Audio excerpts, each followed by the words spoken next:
And that's my kind of filth. I love it. Joining me now in studio to discuss the new season of Dirty Jobs, returning Sunday, January 2nd, 8 p.m. on Discovery. He's the host of How America Works right here on the Fox Business Network. It is Mike Rowe. This is all true, accurate, truth in journalism. You're crushing it so far. Well done, Mike. Thank you.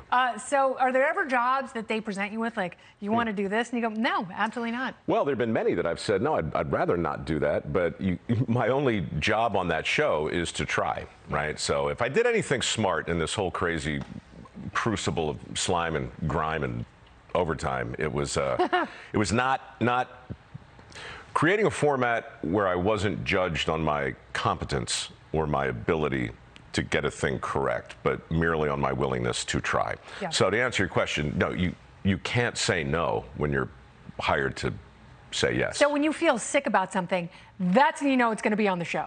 When I feel sick about something, Kennedy, that's when I vomit. And that's right. I'm proud to say I was the first person, I believe, to vomit on national television in season 1 of Dirty Jobs. And it was so shocking that it was in the middle of a stand-up, and I was on a fish boat, and I was talking to the camera, and I paused to turn to vomit because I was very ill. And I finished the stand-up, so they couldn't cut around it.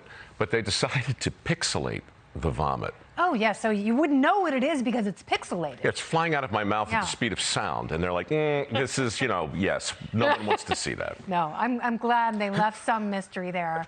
That's great. So, and deadliest catch, I got to go to Dutch Harbor. Yeah. I got to go to that thing where they make you a greenhorn, and I got to go on the boats. It's a good time. I felt Mike Rowe's spirit throughout the entire place because I had duck farts. You had, that's Phil Harris's drink, yes. a mix of God Kahlua. Rest his soul. God rest his soul. Kahlua and regret, I used to call it. But that show is in its 18th season. Yes. And I'm still sitting there like a Christmas ham saying, January, the Bering Sea.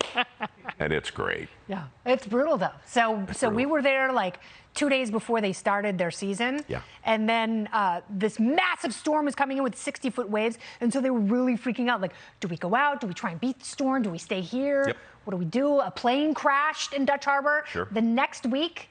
But back to Dirty Jobs. Well, look, the funny thing is those two shows are seriously tied. Yes. I was trying to sell Dirty Jobs back in 2003, and it was seen largely as a talk show in a sewer and not exactly on brand. But they had this other thing going on in Alaska, so I went up to investigate/host that. And the deadliest job in America. It didn't even have a title. I think it was called Deadliest Season then. And we didn't know if it was a documentary or a series or what, but it was a hell of a year. 6 guys died, and we got a look at an industry that nobody had really seen before. Yeah. And that's really, I think, what made the network go, you know what? There's something to this no-take two unscripted look at work. And 20 years later. And also the captains, like Sig, like Keith, and they're such characters. Sure. But that's what they love. That's what they do. Nothing is ever going to change them.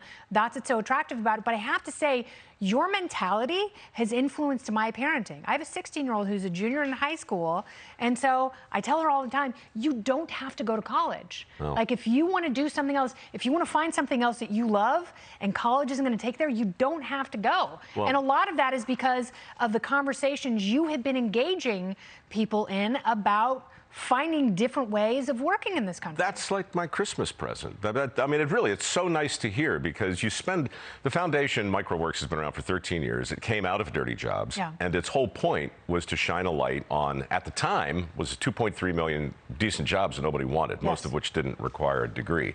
This morning, I was talking to your pal, Varney. That's right.